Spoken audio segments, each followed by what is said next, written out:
In May 1996, an unscheduled flight descended upon Jalalabad airport in Pakistan. It had flown in from the Gulf and carried Osama bin Laden and a group of his associates and family members.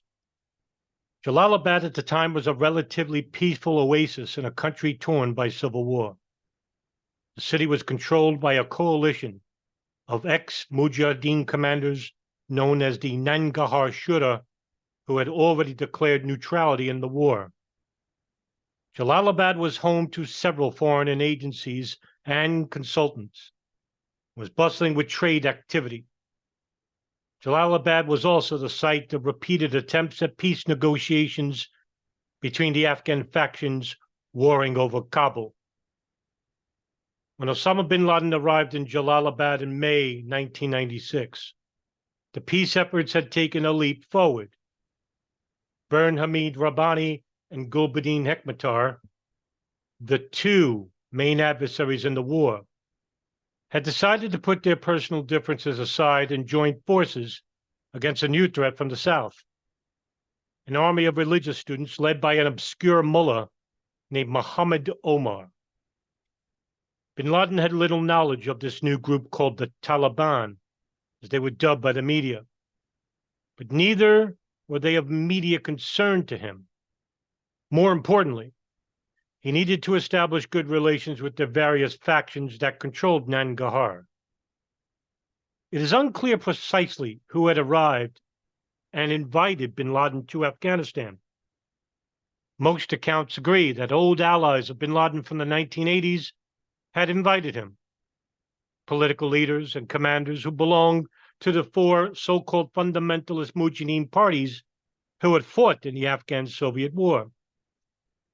The most detailed account of bin Laden's return to Afghanistan was written in 2001 by Vahid Mojdeh, a former official in the Taliban's Ministry of Foreign Affairs. According to Mojdeh, bin Laden met with a group of Afghan commanders in Sudan in early 1996. During their meeting, bin Laden received their permission to settle in Nangarhar.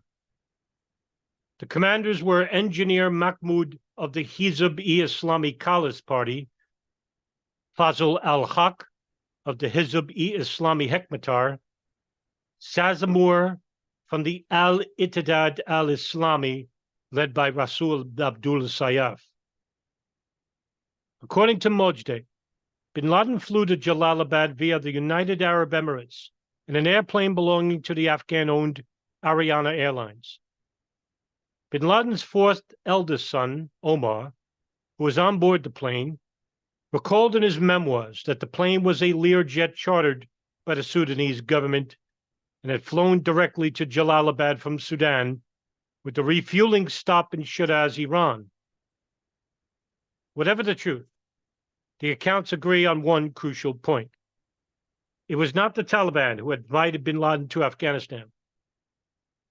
At Jalalabad airport, a small reception committee had gathered to greet the guests.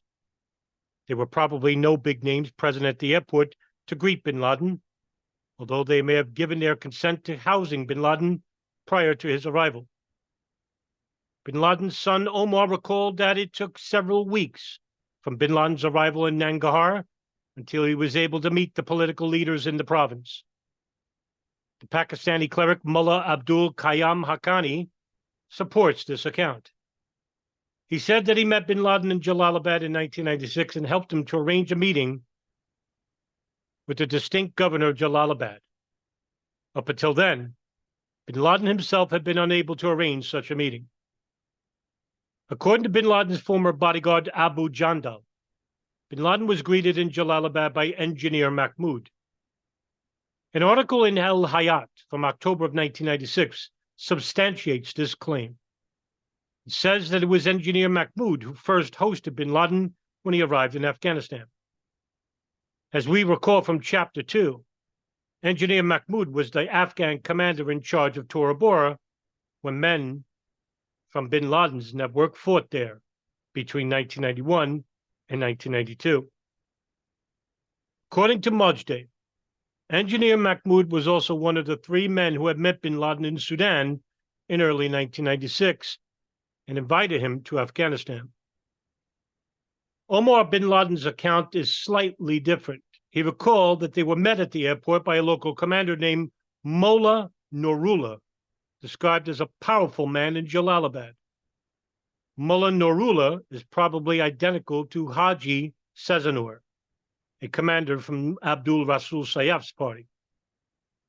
Sazanur, as we recall from Chapter 1, was one of the Afghan commanders who fought with bin Laden's men during the Battle of Jalalabad in 1989. He was also a member of the three-man delegation described earlier by Mojdeh. In any case, the accounts agree that local commanders from Nangarhar, not high-level political leaders, met bin Laden at Jalalabad airport. In Nangarhar, bin Laden had to start from scratch. According to Omar, they initially stayed at Sazanur's house in Jalalabad while bin Laden was setting up his own residence. Bin Laden was granted access to two properties in Nangarhar, a residence in or near Jalalabad city referred to as Najm al-Jihad, which was a hideout in Tora Bora. Najm al-Jihad was a housing complex established by Yunus Khalis on the outskirts of Jalalabad city. Pakistani journalists who visited Jalalabad in July of 1996 recalled the bin Laden camp at the site.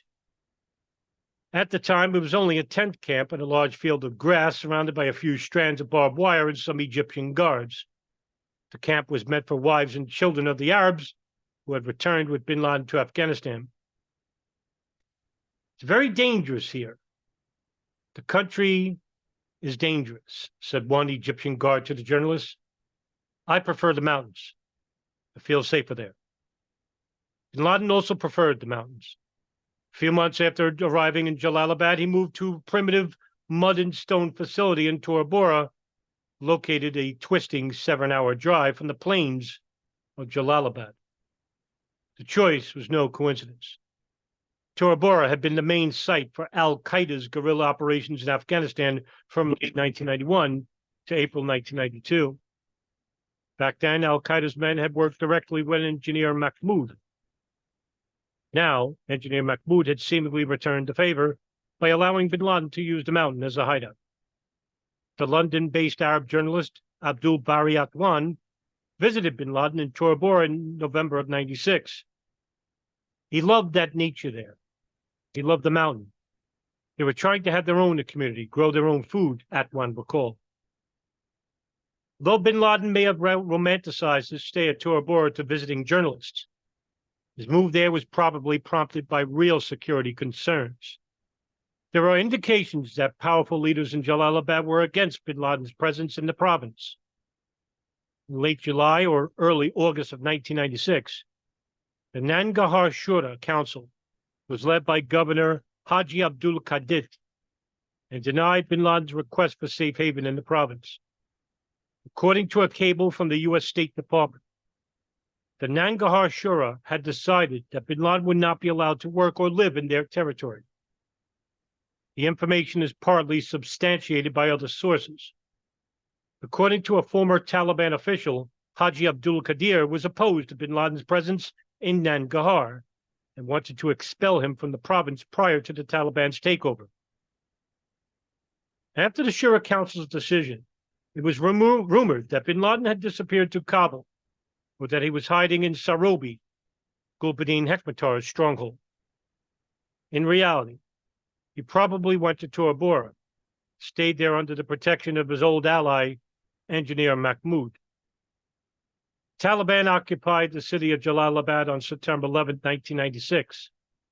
Haji Abdul Qadir fled to Pakistan, and the rest of the Nangarhar Shura decided to peacefully hand over the province to the Taliban. Coincidentally, both Engineer Mahmoud and Haji Sazanur were killed around this time by local criminals, which meant that bin Laden lost his immediate protection in the province. It was now up to the Taliban to decide what to do with Osama bin Laden.